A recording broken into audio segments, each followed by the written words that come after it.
Okay, people are coming on. Welcome. Nice to see you all. I see some people who are attending session after session, soaking up as much knowledge as they can here at the virtual New York State Craft Brewers Conference presented by Marathon Energy today. This is day 2. And this session that you're logging on to now is energy reduction strategies for breweries. We have 2 presenters from Marathon Energy, David Bennis and Lyndsay Quiggle.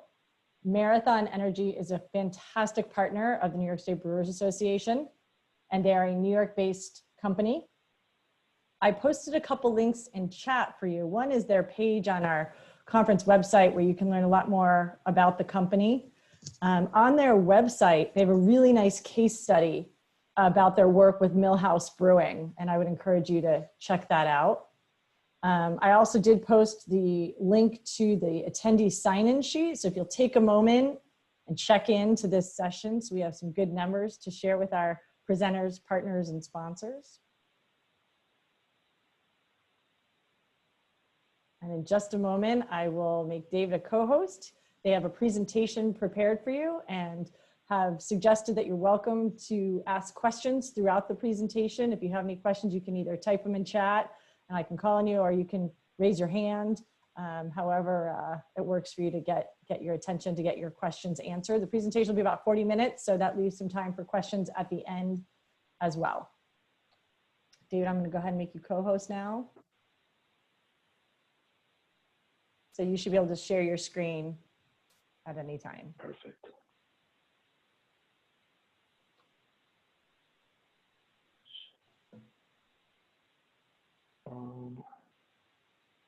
There we go.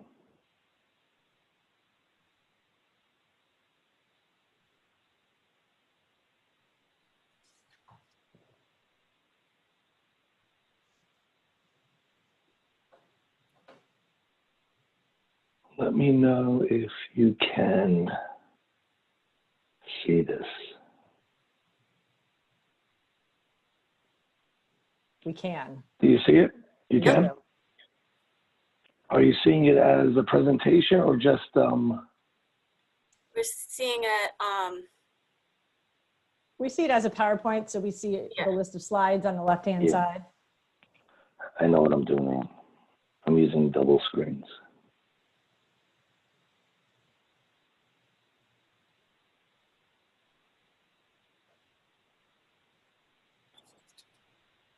All right.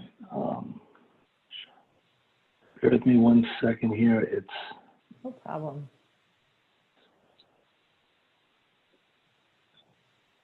Okay. I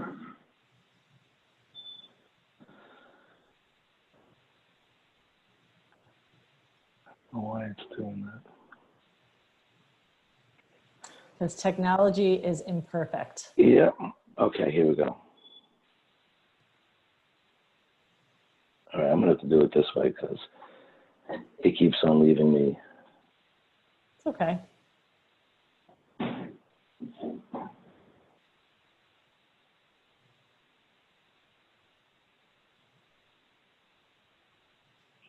Do you guys see the whole screen or is it in my display mode? It's display mode.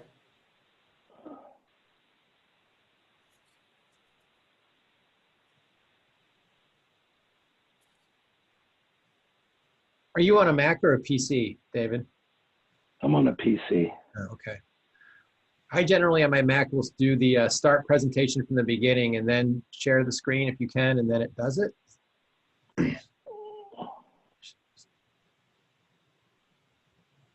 All right, let me try something here. All right. I do apologize, and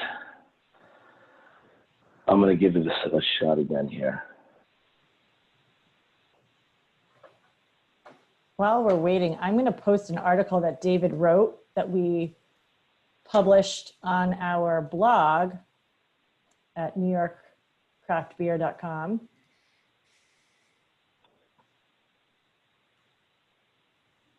The title of the blog post was Positive Energy on Tap for New York State Breweries.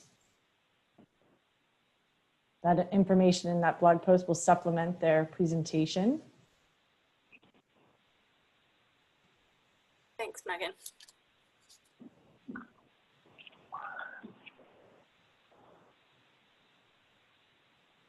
We can always do it from the other view if, Yeah. Yeah, I think That'd be I fine. think that's what we're gonna have to do. all right, that's fine.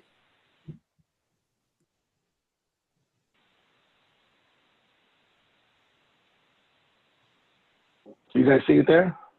Yep, that's fine. I'll take that. All right, sorry about that, guys. We want to thank everyone over at the New York State Craft Brewers Association for the partnership and having us involved, and thank you guys for just making great beer here in New York State. Besides being very passionate about energy, I'm very passionate about my beer drinking, especially living here in the Hudson Valley. I have some, great breweries just here locally in the Hudson Valley, whether it's Millhouse or Blue Collar or Newburgh. Then I can go up north, to some breweries up in Albany and, Keegan Ales, over in Kingston, and jump to the other side of the river and even go down to the city to Evil Twin or Threes. And so it's exciting because, I can go directly to the brewers. They're delivering. They have, today Millhouse has the drive-through. I think it's their last day for driving through their parking lot and picking up beer, and they throw it in the bed of your truck. And so I'm excited here to share some stuff with you guys about energy, talk a little bit about Marathon, and hopefully we can entertain some questions. I think energy is best discussed when there's some engagement. I can tell you a bunch of things about how to reduce your usage or, control some of the costs that are associated with energy. But, reading a utility bill or understanding, your carbon footprint or, how much your barrel system is using and relates to cost per a can of beer. It's different for every brewery. Does the brewery have a restaurant or no restaurant? The cost of energy for a brewery in Rochester is different than a brewery down in Brooklyn.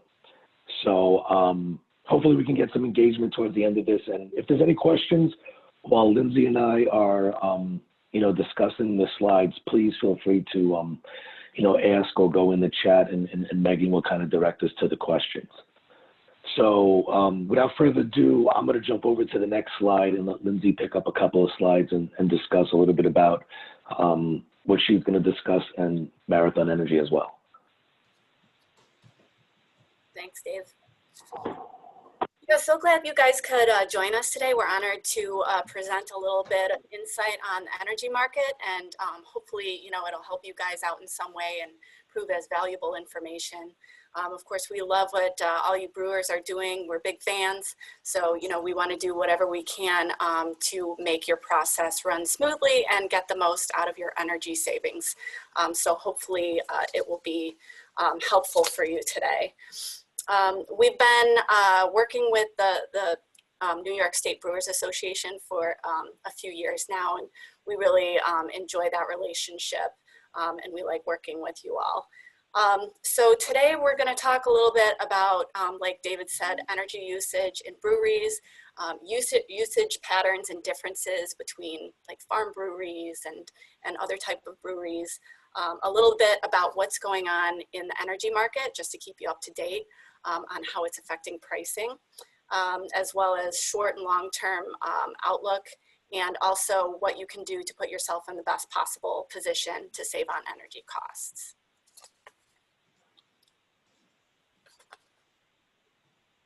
Okay, so first, just a little bit of information about our company, Marathon Energy. We've been in operation in New York State. We're headquartered downstate in New York, in Woodside, for over 20 years.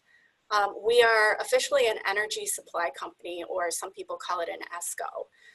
So what that means is you have options, supply options, other than what you would get from your local utility. And that started back in the mid-1990s when deregulation started in New York State. So what that means for our clients is if they wanted additional options outside of what the utility could offer them rate-wise, because when you're with the utility, you're just floating on a variable rate. We have options like that available, like locking in a rate when it's nice and low. So we like to work hand in hand with our clients to give energy advisement. We look at each situation differently because not all operations or businesses operate the same. So that's kind of what we do. What we supply for our customers is electricity, natural gas, diesel, oil, gasoline, and we also supply renewable as well. We're currently operational in the Northeast, in New York, New Jersey, Pennsylvania, and Maryland. And right now we're at about a little over 40,000 customers and counting.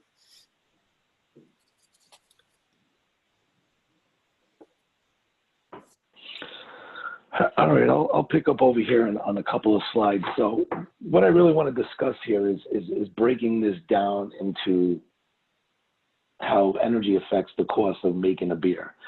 And, you know, the slide's pretty straightforward. You know, breweries are spending a lot of money, over $200 million a year in energy cost. And, you know, that's throughout the country.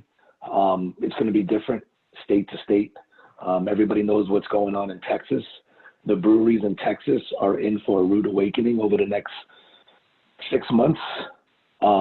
Their costs have quadrupled in the matter of 2-3 weeks just because of the supply and demand challenges that's going on in Texas. You know, so there's certain things they could have did in advance, but if they didn't, they're gonna, you know, feel a little bit of the pain on the energy spend. But you know, the brewing process is very energy intensive. Again, where you are in the state, some brewers, you know, their kettles are heating up with hot water, but it's an electric source. It could be gas that they're using to heat up the hot water. I even heard of some breweries that needed to use oil because there wasn't gas in there. So again, it really depends on what type of system and what type of setup you have. A bigger barrel system, obviously, it's going to cost you more.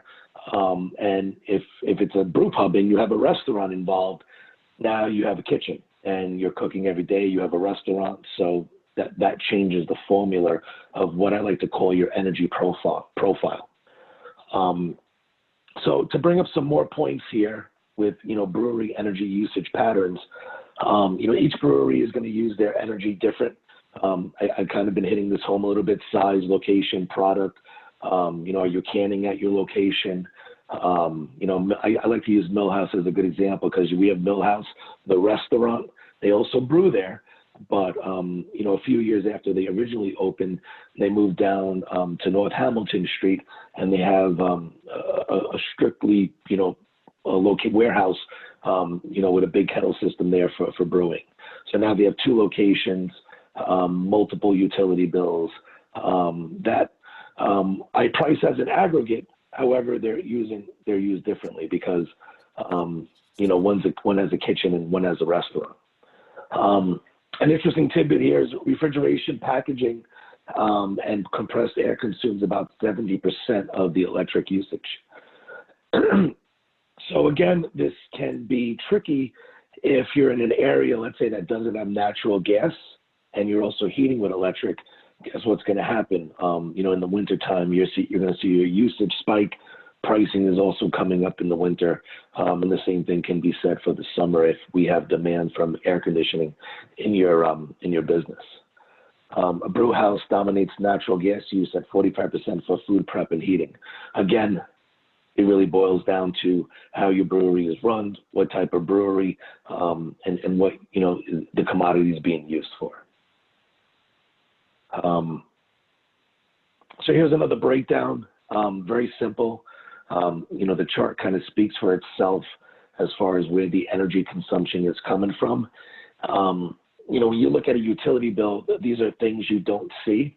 If your bill's the same, or let's say it's low every month, or it's the same price, you're really not concerned. The only time your bill is going to stick out of you is when, oh, why is my bill $2,000 when normally it's $500? And it could be for a lot of different reasons. You know, are you using your energy differently? Did we have a hotter summer? Was it a colder winter? Did prices go up? Was your meter read incorrectly? I remember Bull and Barrel, which is a brewery and restaurant down in Brewster, New York, is a customer of ours. I believe they're temporarily shut down right now, but they typically use about 6,000 therms of gas a month. And I remember one month, a couple of summers ago, he called me up and he was like, "Dave, what's going on with my bill here?" And he sent me a copy of the bill, and he got billed for 60,000 therms. And what happened was, NYSEG, the utility, when they read the meter, they added a zero. So instead of getting billed for 6,000 therms, he was billed for 60,000 therms. And you can do the math, times that by 35 cents a therm, you know, obviously a big surprise. Red flag when you see the bill. Hey, let me call my energy advisor and figure it out. But obviously you can see where this goes. You know, you guys are not, you're going to know your operations, and you're going to know, okay, my barrel system does this. I have a restaurant. I don't have a restaurant. I just have a tap room. And when we take all that information, we can kind of build up a load profile there to kind of see what your energy forecasted is, how much you're using, what you used in the past, and kind of build a pricing strategy from there with our analysis. So this is straightforward, and I'm not going to harp on it too much, but seasonal energy cost. You know, straightforward, summer demand, prices go up. Winter demand, prices go up because of natural gas. New York is very unique because about 50% of our power is generated from producers that use natural gas to make the electric. So when I first got in this business 10 years ago, you know, it was really just about a summer spike. And that was it. Now what we're seeing being that, you know, we're using so much gas to make electricity is we see a spike in power pricing, typically January, February, March, sometimes even in April. And that's due to, number one, the cost to make the power is more expensive because gas prices are higher. And obviously we have, you know, the supply and demand that's going on with natural gas. Your usage is going to be down a little bit because you're not using as much air conditioning. But when we get into pricing strategies, you know, if any customers are on here, they'll know I'll always talk about shoulder months. I want terms to be spring to spring, fall to fall. And again, this is a little bit about what comes with having an energy advisor as part of your team. We'll discuss strategies that'll be built into shoulder months. The same thing, you know, if I have a business or even a brewery that, let's say they're just using, you know, the natural gas for heating, I may just do a natural gas heating pricing strategy, which is very similar to when you just lock in your oil prices just for the winter when you have your most demand, or you're using, you know, 95, 98% of your natural gas during that demand season. And then maybe during the off season, we'll float it on an index or something like that. But these are things that we kind of correlate back to your load profile once we do that analysis. And again, as you know, brewers, brewmasters, owners, operators, you're not thinking about this, but it does come back to everything that you do from the minute you start making beer, to the minute you start cooking food, to the minute you open your door, to the minute you turn on your lights. We'll get into a little bit more about demand, but with all your commercial meters, you guys are paying KW, you're paying demand. And it is the most expensive part of your utility bill. And this is the electric side of things, but it is the most expensive part of your utility bill. So with that being said, I'm going to hand it to Lyndsay. Thanks, Dave. So I'm going to talk a little bit about what's going on in the energy market this year, just so you guys are all up to speed. You know, I'll start with natural gas and then I'll get into the electricity. They tend to follow each other, but they operate a little bit differently. So one of the major drivers, like David mentioned, for both electricity and natural gas is going to be weather. So what the weather forecast looks like will ultimately dictate how high or low prices get.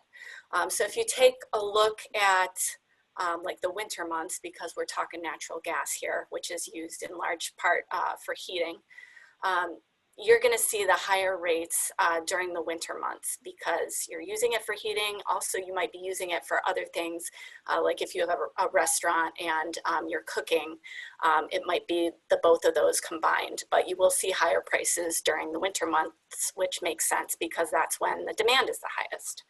So if you take a look at kind of where weather has been over the past few years, we've had a number of cushy years in the past for natural gas. The winters haven't been too terrible. They've been fairly mild. So that was keeping storage high and natural gas prices pretty low. We're starting to see a switch from that pattern. I'm sure you've noticed that it's a bit colder this year. We had a cold February. It's predicted to be below normal temperatures in March as well. So that's driving pricing. And we did have a spike in February. So you guys who are on any type of a variable rate for your billing, you might see that reflected in your bills in the March bill, just so you know. The past few weeks, prices in natural gas have dipped a little bit just because it was lower than forecasted withdrawals from storage. However, we could see the next withdrawal be a near record-breaking one. So, you know, we could see that heading upwards. But it is a seasonal market. We are, you know, heading towards the end of winter at this point, and then we'll be getting into the shoulder season, like David mentioned, of spring. So we anticipate to see a drop in pricing because there's a drop in demand from that. Also, could you go back one, Dave? Thanks. Also keep in mind that, you know, we're crawling out of a pandemic here. So luckily businesses are reopening, but that will also lend to a higher demand as well. Okay, you can switch to the next one, Dave. Thanks. Another thing that's going on in the natural gas market is, well, we have to kind of take a look at, you know, where the natural gas is going. You know, we've had a plentiful supply because of fracking and the Marcellus shale. So that hasn't been an issue, and there's still a good amount of supply. But you have to take a look at if that's staying domestically or if it's going somewhere else. And what we're seeing now ties back to liquid natural gas exports, which is being exported widely right now. There are foreign countries that are growing in demand and they need the natural gas because they don't have it. They don't have as much as we do.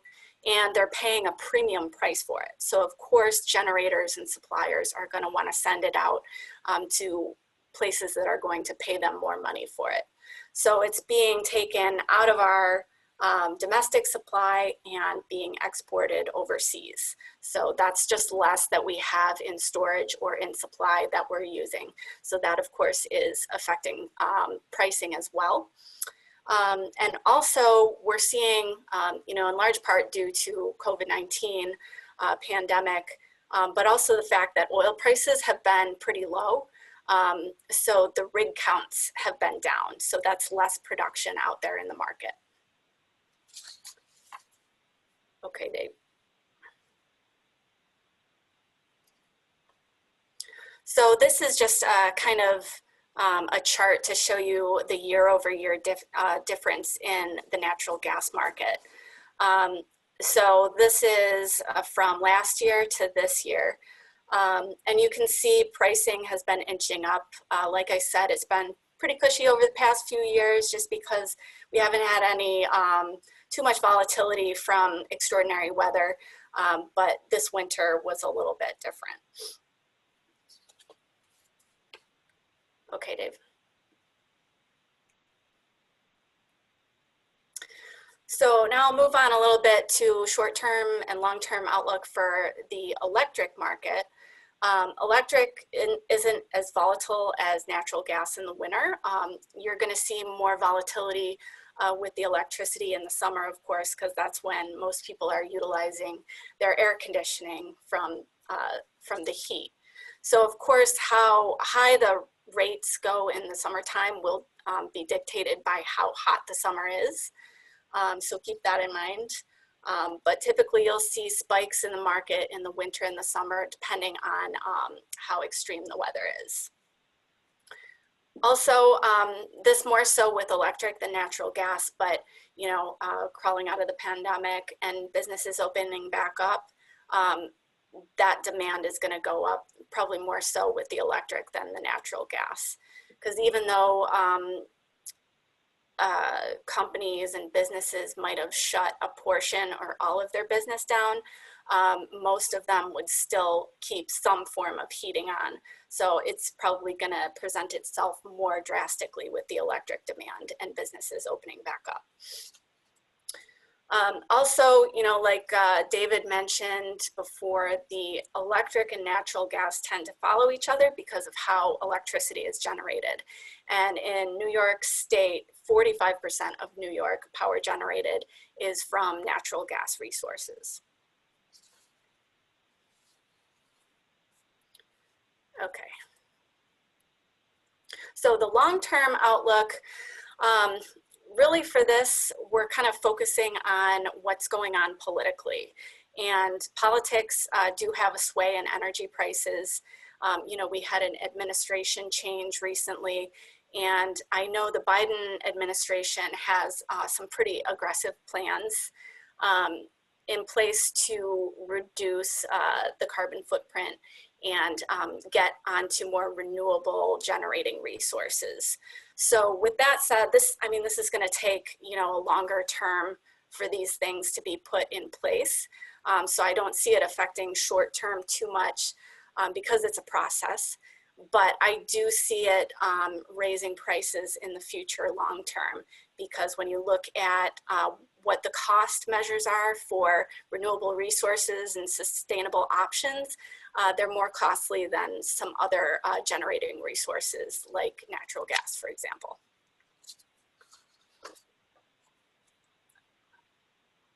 Okay, so there's two major things that will affect your pricing and the savings that you're able to get from your energy costs.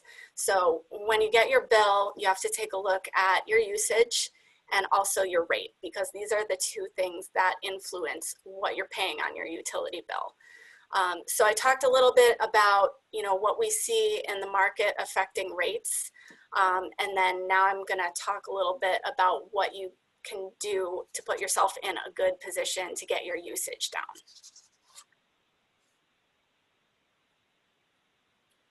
Okay, here's some energy top 10 best practices, and you know, you guys can go back to this presentation afterwards and, you know, take these as notes, but I'll just kind of go through them real quick. Some of them are common sense, but you know, it's good to just be mindful of them and make sure that your staff is mindful of them as well. So number one, turn off equipment when not in use. Makes sense. You know, some signage around your brewery or location can help with these practices. Engage employees on how to conserve and use energy more efficiently. Replacing air filters, old equipment, non-energy efficient equipment, HVAC units, that'll help. Identify and repair compressed air, steam, and water leaks. Repair or replace damaged or missing insulation. Eliminate the use of compressed air for cleaning. Review all energy set points on a regular basis. Upgrade to like LEDs. I know that's been a big push over the past few years, so a lot of you might have already taken care of that, but it is a decent difference switching out those fluorescent bulbs to LED. Collecting steam condensate, and purchase and install energy efficient equipment.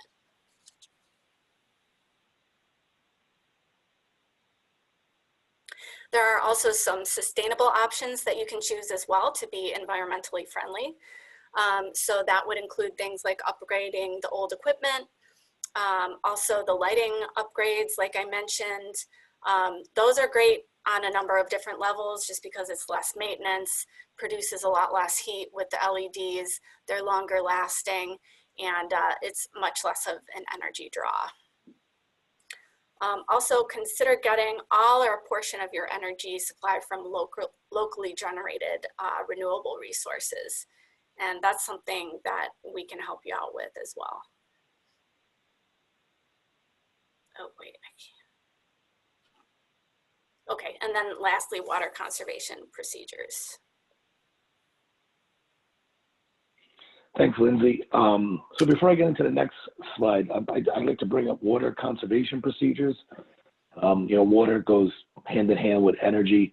Again, it's all about, you know, where your brewery is. I can tell you right now, you're a brewery in Newburgh. City of Newburgh and town of Newburgh water is very expensive. You know, so I mean, you could be, you know, a brewery that's located where maybe you have well water. Again, it's going to be different, and that's why customization is so important with what we do. You know, the way I have the opportunity to speak to a brewery that is in downtown Brooklyn, you know, I remember, you know, going to Evil Twin, you know, and they have a big greenhouse to the right of their brewery, you know, and in the back a little lounge. It's completely different than, you know, Newburgh Brewery, you know, so it's very, very important, the location, how your brewery is run, and, you know, the different things you have. I mean, you know, I know this is a crazy example, but the cost of the internet down in Manhattan is different than in Rochester. It's the same thing for energy. So I'm going to jump to the next slide now and discuss a little bit about, so energy efficiency measures. You know, Lyndsay was talking a little bit about some of the 10 best practices that you can do. And there's a method to each, there's a method to everything. There's a method to our madness with why you should turn things on and when you should turn things on. And I'm going to go back to demand. You know, do you want to create demand during peak hours? Do you want to create, you know, demand during off-peak hours? And those times are different for every area of New York State because of the utility. You know, up in Rochester, you're going to have RG&E. You know, down here in Poughkeepsie, it's going to be Central Hudson. You know, Albany is National Grid. So peak and off-peak hours are different. They're set by that utility. So again, it depends on when your staff comes in. Do they turn everything on at one time? Are they turning all the computers, all the lights? Are the breweries running? Are the brew systems running overnight? Are they not? You know, do they use gas? Do they not use gas? So, you know, going to energy efficiency measures, there's things that you can do that are inexpensive, moderately expensive, and then things that are very, very expensive. I have a list of 5 to maybe 10 items for each one. I'm not going to sit here and go over each one individually, but I just wanted to give you an example of what a low-cost measure is. You know, you guys, you know, most of the lighting systems are now, you know, built where you can just interchange them for fluorescent or LED light bulbs. If they're not, then you have to, you know, you could do it yourself, or you have to have an electrician come in and change the ballast. But most of the systems now, or the LED light bulbs, they're built to bypass a ballast. So you just go to Home Depot or Lowe's, figure out what light bulbs you need, go in, you know, one night, screw in some LED light bulbs, and that's going to affect your usage. And most importantly, that crazy word I've been talking about, demand, which is your KW. So now we have moderate cost measures where you can install smart program or programmable controllers for temperature settings. A little more expensive, but, you know, you're not going to break the bank on it. But then you could set things timing for peak hours, off-peak hours, things like that. And then we have the things that are very, very expensive that sometimes you need a small business loan.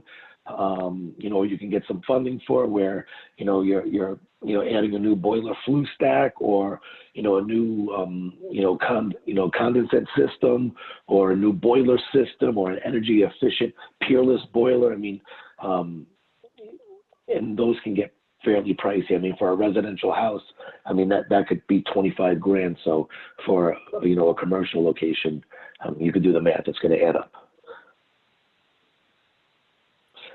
So now I want to go to, you know, we talked about low, things that cost low, things that are moderate, things that could be very expensive. One thing that you can do is you can control your supply costs to a degree. And there's something that you can do now that don't cost nothing. So, you know, adding to a lot of these energy efficiency tips, one thing that you can do to gain control of your energy costs, your usage, your supply costs, and just understanding your energy needs is having an energy advisor. I know a lot of people say is, you know, work with an energy supplier or get pricing from an energy supplier.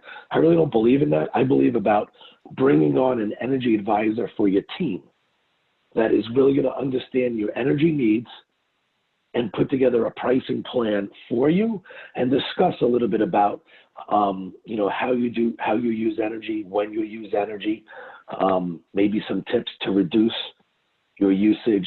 And then a component is getting the right price. Is that price an index price? Is that price a fixed price? You know, can we do something to avoid a market spike? So, and that's what comes with having an energy advisor. It doesn't cost you anything to sit down with an energy advisor and do the one most important thing that I stress to every business, not only breweries, and that is talk about your energy needs with an energy advisor.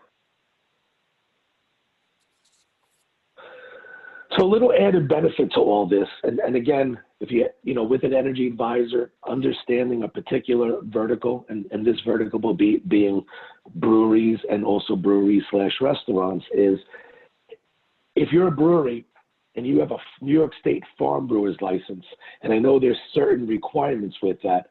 I think, you know, Megan, correct me if I'm wrong here, but are we at 90% New York State source yet, or is it still 60%? For New York State farm brewer's license? It's 60%. 60%. Eventually, when does it jump up to 90? In 2 years? 2024. 2024.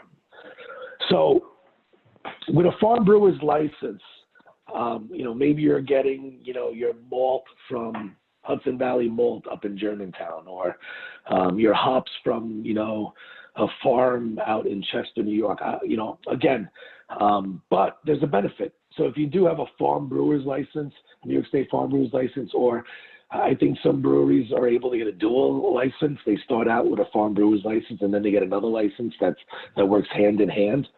You may qualify. We fill out this form when we submit the pricing to your utility, the sales tax on the supply portion of your bill becomes exempt. And that can add up. So again, this is something we discuss. Again, not every brewery, you know, does have a farm brewer's license, but with this form, there is an opportunity to get that exemption. Hey, Dave. There's Yep. been a few questions funneled in here. Just checking the chat. One was on demand. Hold on. Is there any way to manage demand usage? We already shut off pumps and other heaters to minimize usage, but get hit with 67 kWh. So I'll answer that real quick. There is, you could kind of shift when you turn on your equipment. One of the things that triggers a peak is if you're turning on everything at once. But if you go in 15-minute intervals, for example, like maybe you come in during the day and you start everything up all at once, that'll trigger a peak. So one way to kind of shave that peak down is, you know, maybe you turn on a certain few items and then you wait 15 minutes and then turn on some more. That's just a quick and easy way to shave down your peak a little bit. I don't know if you had any other ideas, Dave. So you're saying to stagger turning on your equipment, basically. Yeah, that's the word I was looking for, stagger. Yes. Yeah. And Bill, I mean, it's not an easy answer. Again, Bill's the one who asked the question. What Lyndsay said is spot on. again, you know, when are you using the pumps? What do you need the pumps for? You know, your hours of operation. You know, there's some technical things that we look at. You know, and I can give you a very interesting inverse, you know, kind of ratio, but a customer with a higher demand, okay, which is a high KW, which means they're not using what they demand efficiently off the grid, is going to get, when we look at the technical load profiles, they're going to get what we call a poor or low load factor. And that changes things as far as our analysis and pricing wise. Now, a customer with a low demand that is using power efficiently to what they demand on the grid or what they could potentially use on the grid is going to get a high load factor, favorable, and they'll get favorable pricing and a very favorable analysis. So, you know, these are things that we can look at and discuss. You know, I can see what your capacity tag is for the last 2 years. I'll know a couple of months in advance what your new cap tag is going to be. You know, cap tags I think are coming out. They get released in March typically, and they're usually set in May. You know, for the year. So that's going to affect your KW as well. So, you know, Bill, you know, we would love to take a look at it for you and discuss it, but there's definitely some things that we can do to help, you know, reduce your demand. Demand does not get, you know, demand is not, I'm not going to tell you, hey, I'm going to reduce your demand next bill. It doesn't work that way. Demand takes a little bit of time to slowly reduce. And then hopefully get a favorable cap tag, which in the future will give you a lower KW. So, but very, very good question. Erica also has a question. Erica, do you want to unmute and go ahead and ask it of Lyndsay and David? Yeah, sure. You had the list of some of the more obvious things that we could do to reduce our energy usage. One of those was an air compressor. And I'm just curious why that would be on the list. I mean, that might be obvious to somebody else, but I don't know. Yeah, so I think, you know, certain breweries have air compressors in their systems. For what? It could be for cleaning purposes, maybe with their restaurant. But again, it depends on, you know, the location or the type of business. So, you know, I know some breweries that may have solar on their roof. Again, it really depends on, you know, where you are. Do you own the building? Is it a lease? You know, some breweries may have property where they can put, I know, I believe it's, I want to say it's Other Half Brewery, which is a Brooklyn-based brewery. But now, I think in the past couple of years, they opened up a location in Rochester to do some big brewing. So again, you know, they would be a classic example of showing the different costs of energy. But an air compressor can be used for various different things. I know Rojan Brewing Company has an air compressor system for their CO2. So that might have been worded incorrectly, but I think that has to be more directly with the CO2 system for your taps. Okay. Yeah. I mean, we did recently purchase an air compressor that we use for our new canning line, which essentially has to always be plugged in. So I could see that as being part of the reason it would take up a lot of energy, but I know it comes on occasionally, but I was never sure how much energy that actually used. So I found it interesting that was on the list. I assumed that would be something that, you know, took up a lot of energy for some reason. Yeah, an air compressor is, again, it's not going to use a tremendous amount of energy. It can create a demand during certain parts of the day, but overall, that is an efficient piece of equipment that you're using in your operation. And Ethan over at Community Beer Works made a great comment here. He said compressors are critical for a keg washer in, like you said, Erica, canning or a bottling line. So, you know, it makes perfect sense. But thank you for that question. Tony also has a question, which I'll let you ask in just a second, and Jordan as well. Tony's question is about how do they find an energy advisor, which I'm sure you can answer. And then Jordan, if you want to unmute yourself and ask your question as well. Yeah, I was just going to get into how to find an energy advisor in the presentation. So that's coming right up. Jordan says that he's getting hammered by Con Ed delivery charges. So with delivery, that's going to be charges that are specifically from the utility. With supply, you can make adjustments on that by, utilizing another supply company like Marathon, for example. You can make adjustments with the rates. It's a little bit trickier on the delivery side because those are going to be dictated by your local utility. However, the best way to find savings, or at least try to lower your costs on the delivery side, is by working on your demand, because the demand shows up on the delivery side. Yeah, and Jordan, Con Ed delivery is heavy right now. Their delivery costs are very, very heavy, but that's always going to be the most expensive part of your bill. The supply portion is the one thing that you can control. We can manage your delivery portion, like Lyndsay said, with your KW and your demand, and give you some tips, but that's a very, very tricky part. Bill, no, you still pay sales tax on the delivery. The sales tax is just off the supply portion of your bill. So what happens with that ST-125, if you are a farm brewery license, you're classified, we submit that form to the utility accepts it and then exempts you on the sales tax. If they don't accept it, then they don't exempt you. So, but again, farm brewers, hops, malt, hop farms, malt houses, they're exempt on that. All right, so let's go to Lyndsay, you're up. Yeah, keep it there.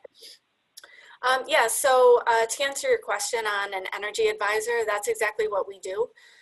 So if you want any additional information on controlling your energy pricing, we have a whole team of energy advisors.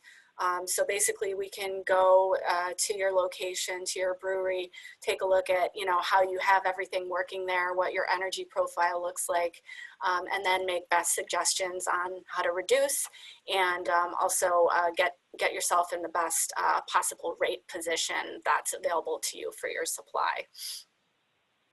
We can also, I think I mentioned this a little bit before, but if you are sustainable minded, and it's very important to you to get your energy supply from renewable or sustainable sources, we source from a number of locally generated New York State renewable sources as well. So it's usually a combination of solar, wind, and hydro. But we can get you that supply from renewable if that's important to you. And just to add to that, with green energy, especially New York State sourced, again, it's going to be unique to your model. We'll send you out renewable green energy stickers. You get a certificate.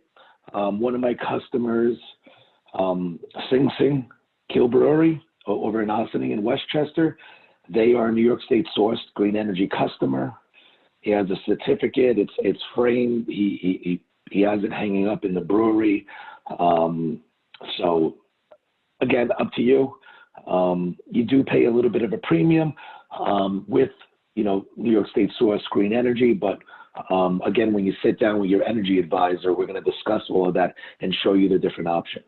It's just like going to the supermarket and buying, organic vegetables. You're going to pay a little bit more for organic string beans versus regular string beans. So I'm going to jump to the next slide. And so what I really want to stress here is, you guys have a lot going on. We're still in a pandemic.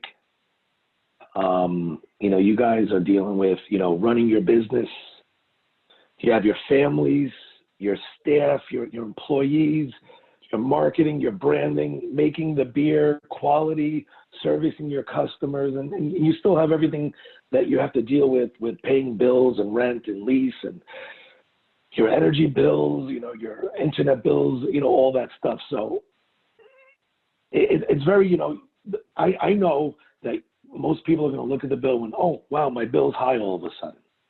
And sometimes it's hard to think about the components that make up that expense. Utility bills they look weird. I mean, it's a bunch of numbers and an SBC charge and a merchant function charge and a KW and KWH and, this tax and that tax, delivery stuff. Like, it's very complicated. We're here for you. We are energy advisors, and we want to be part of your team. After my analysis, I may say to you guys, it's not the right time. You're better with the utility. Maybe we can do this to help lower your usage. Maybe you can do this to reduce your demand, but I'm not going to be able to help you with your price.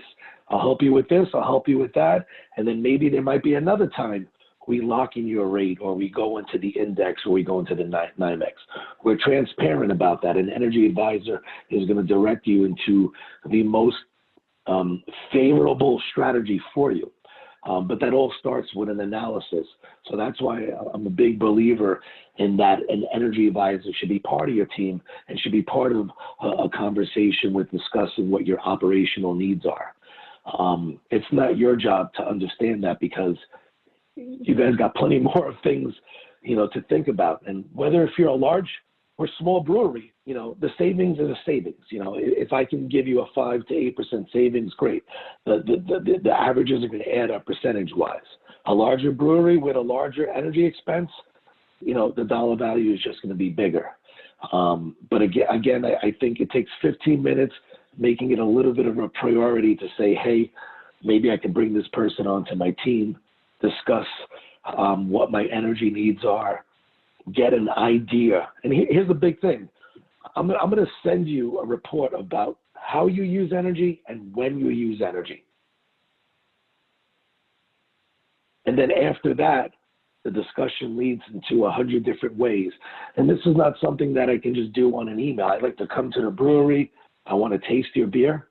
I want to find out where, and that might be for personal reasons, but hey, I love beer, especially New York State craft beer. But it's important to understand. I'll never forget it. I know this, I'm going back to Evil Twin, but when I walked into Evil Twin's brewery, it blew my mind away. And I forget, they have the original, I forget the name of the show, but if you walk into their brewery where they're, to the side of where their barrel system is, they have I shouldn't say their kettle system, but they have all these wooden barrels, these aging barrels, and in the middle of it there's this hallway, and I forget the name of the TV show, but they have the original sign from this TV show, and I think that was famous in the 90s. Twin Peaks. That's it, Twin Peaks.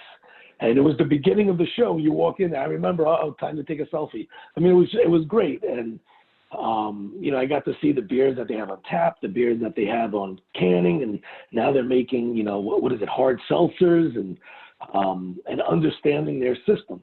And that when they went in there was no natural gas when they opened up that brewery. They had to drop a decent penny to have National Grid New York, which is formerly BUG, Brooklyn Union Gas, and install, they brought the pipeline to the foundation, and they had to pick up the expense from that pipeline to a new system and install a meter for natural gas. So, we got to understand this, and this is what happens when you talk with an energy advisor. So, a little bit about, I pride, myself, Lyndsay, I think my boss, Kevin, is on here. Some of my energy advisors are on here. We're full of positive energy. We're here to help you.